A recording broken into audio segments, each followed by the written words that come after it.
Morning student. आज lecture 2 में class 11 के लेक्चर 2 में सीक्वेंस एंड सीरीज हमने पहले लेक्चर में nth टर्म यानी nवां पद प्रारंभ से nवां पद निकाला था। आज अंत से nवां पद और उस पर आधारित कुछ क्वेश्चंस देखेंगे। प्रारंभ से nवां पद क्या होता है? Tn = a + n - 1 × t।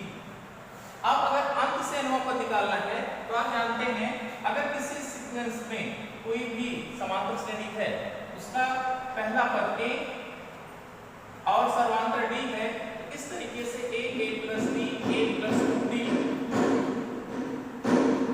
अंतिम पद अगर अंतिम पद को l से दिखाएं क्योंकि अंतर कितने का है? d का है तो इसके पहले वाला पद क्या होगा? l - d। इसके पहले वाला पद l - 2d हो जाएगा क्योंकि इसमें d की कमी होगी, इसमें d की कमी होगी। l - d l - 2d इस तरीके से अंतिम पद तक चलेंगे। अब हमें अंत से nवां पद निकालना है, यानी अगर देखें इस सीरीज को आप रिवर्स कर दीजिए। क्या देखिए तो यहां अंत से पहला पद क्या होगा? T1 क्या है? L है। अंत से दूसरा पद क्या होगा? L - d। अंत से तीसरा पद क्या होगा? L - 2d। तो अंत से nवां पद आपको निकालना है।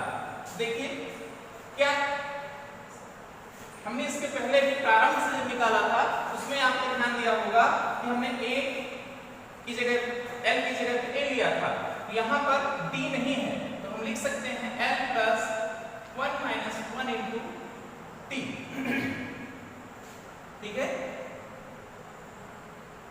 दूसरे में तो यहाँ माइनस होगा क्योंकि प्रत्येक पद में माइनस ले रहे हैं, अंत से चल रहे हैं।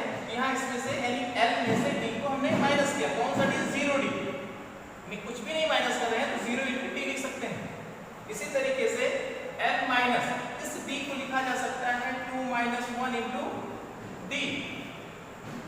इसको लिखा जा सकता है L - 3 - 1 × d। तो आप एक चीज देखिए, पहला पद है 1 - 1 × d है, दूसरा पद 2 - 1 × d है, तीसरा है 3 - 1 × d है। तो nवां पद होगा तो ये होगा आपका L - ये सब में कॉमन है n - 1 × d। ये है आपका अंत से nवां पद। अगर अंत से nवां पद अगर पूछा जाएगा तो हम उस सीरीज का या उस सीक्वेंस का अंतिम पद पहला पद मानेंगे। d अगर आप d निकालते हैं, अगर इस सूत्र का प्रयोग करेंगे तो d जैसे हमने प्रारंभ से निकाला था वैसे ही निकालेंगे। अब हम अगर इसको क्वेश्चन देखें तो ज्यादा समझ में आएगा।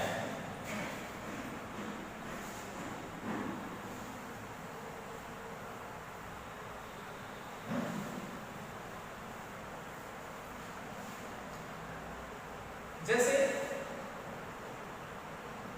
1 4 7 अगर आपसे पूछा जाए 20वां पद तो आप क्या निकालते? प्रारंभ से पूछा जा रहा है तो आप सूत्र लिखते Tn = a + n - 1 × d। इस फार्मूले के लिए क्या क्या आवश्यक है? nवां पद है यानी 20वां पद, n की वैल्यू क्या है? 20। 20वां पद और 20 में अंतर है। अगर यहाँ पर 1 4 7 इस तरह से .20 लिखा होता तो वो लास्ट टर्म होता, लेकिन यहाँ 20th यानी 20वां पद पूछा है यानी ये n की वैल्यू है, इस पे कंफ्यूज मत होइएगा। तो यहाँ n की वैल्यू 20, a की वैल्यू a क्या है? फर्स्ट टर्म है 1 प्लस n 20 -1 × d की वैल्यू। तो d की वैल्यू कैसे निकालेंगे? दूसरे पद से पहले पद को माइनस करेंगे, जो रिजल्ट आएगा वो d होगा। तो यहाँ 3 मींस 1 + 19 × 3। टेबल तो याद ही होगी, ये टोटल हो जाएगा 58। 57 + 1 58 यानी इस सीक्वेंस का 20वां पद 58 है।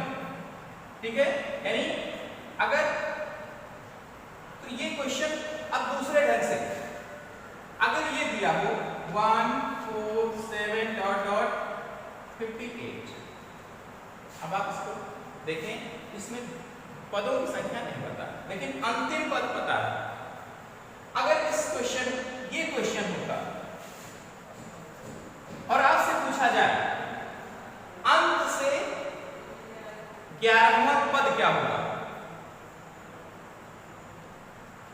अंत से 11वां पद, तब हम क्या करेंगे?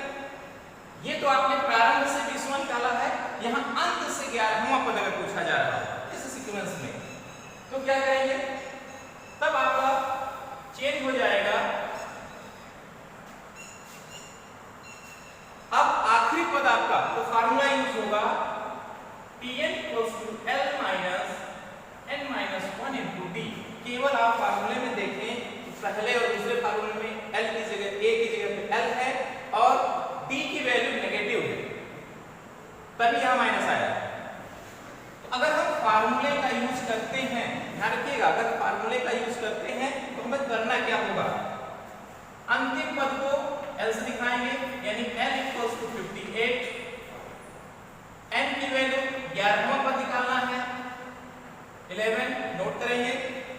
अब D निकालना है, तो D जैसे पहले निकालेंगे वैसे ही निकालेंगे, 4 - 1 3।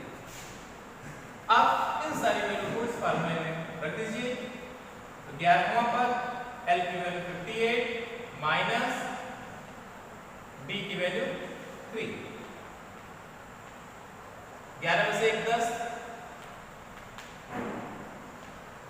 यानी अंत से 11वां पद क्या होगा? 28। तो ये फार्मूले का यूज है। और एग्जांपल देखते हैं। तो आशा है कि आपको समझ में आ रहा होगा। अंत से पूछा होगा तो D में कोई परिवर्तन नहीं, केवल अंतिम पद आपका पहला पद होगा। फार्मूले में माइनस की जगह प्लस की जगह पे माइनस होगा और हम फार्मूले का यूज करेंगे। जैसे क्वेश्चन है 102 105 108, अब पूछा गया कौन सा पद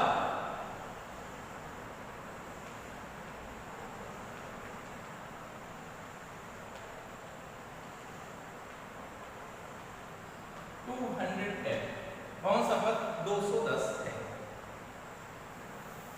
ये जो सीक्वेंस दिया गया है एपी है, पहला पद दूसरा पद, इस तरीके से कौन सा पद, यानी पदों की संख्या निकालनी है। फार्मूला वही है, अब आपको n निकालना है, नहीं किया डॉट डॉट कौन सा पद 210 है। तो यहां पर n की वैल्यू फाइंड करनी है, a की वैल्यू 102, अब d आपका क्या होगा 105 - 102, रिजल्ट। अब ये क्या है, अब हमें पदों की संख्या तो पता नहीं है कौन सा पद है, तो हम मान लेते हैं कि वो nवां पद है। nवां पद क्या है 210 है। भाई पदों की संख्या इसमें मान लेते हैं n है, nवां पद ही आखिरी पद भी होता है, तो Tn = 210। ऐसे स्थिति में फार्मूले का use Tn = A + n - 1 × T होता है। अब Tn की जगह पे क्या रखा जाएगा? A की जगह पे 102 प्लस पदों की संख्या नहीं पता है, n की वैल्यू नहीं पता है, D की वैल्यू 3। अब हम माइनस करें 210 - 102, ये वैल्यू इधर आएगी तो माइनस होगा 3n - 1, माइनस करेंगे 108, क्या होगा n - 1 = 108 डिवाइडेड बाय 3। भाग देंगे कितना आ जाएगा 36। n की वैल्यू, इसका मतलब 37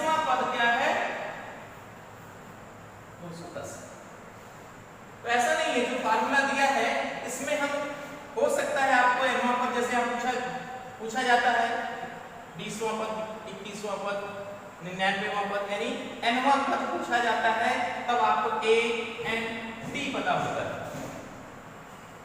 a पूछा जाएगा तो आपको n d और tn पता होगा। तो इस तरीके से इस फार्मूले में क्या क्या यूज किया जाता है, इसके लिए दिए गए क्वेश्चन के हिसाब से पहले हम नोट डाउन करते हैं, लिख लेते हैं। अब उसमें क्या पूछा जा रहा है और क्या दिया गया है उसके हिसाब से हम ये सॉल्यूशन फाइंड कर लेते हैं।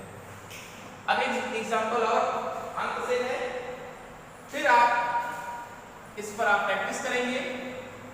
प्रारंभ से और अंक से दोनों मिक्सअप क्वेश्चन आते हैं, बस हम एक क्वेश्चन और लेंगे इस पर। इसके बाद बाकी जो क्वेश्चंस होंगे वो नेक्स्ट लेक्चर में आपको मिलेंगे। इस पर बेस्ड कुछ इंपॉर्टेंट क्वेश्चन जो पूछे जाते हैं हम उसको नेक्स्ट वीडियो में चर्चा करेंगे। बस एक क्वेश्चन और है 3 5 7 डॉट डॉट 75 अंक से 7वां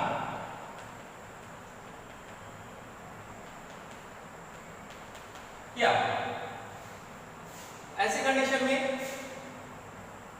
अंतिम पद ही आपका पहला पद होगा। फार्मूला होता है अंक से अगर nवां पद निकालना होता है l minus n minus 1 into T. यहां पर l की वैल्यू क्या होगी 75, d की वैल्यू निकालना है। हमने कहा जैसे आप निकालते आए हैं दूसरे पद से पहले पद को माइनस करिए, 5 माइनस 3 2।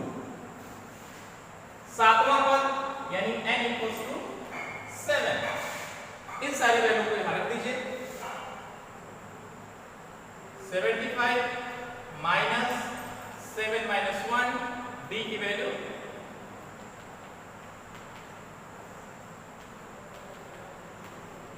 यही हो गया अंक से